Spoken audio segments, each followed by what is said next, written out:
Hello everyone, welcome to Commodities Podcast. This is 𝗀𝗫𝗀𝗃 from Sharekhan BNP Paribas. Today we have an update on crude oil. NYMEX crude oil price downward rally stopped at major support at $72, the bearish falling channel that appears on the chart to rebound bullishly and settle above its support at $75 and expected to resume the bullish trend to head towards achieving positive target at $80 and $85 in near term.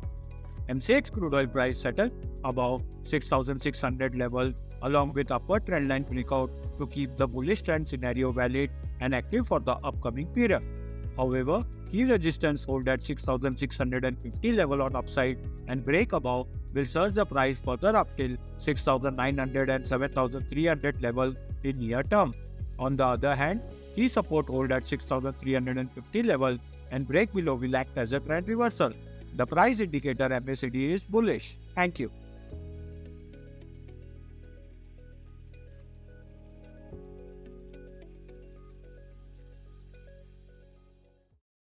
Investment in securities market are subject to market risks. Read all the related documents carefully before investing.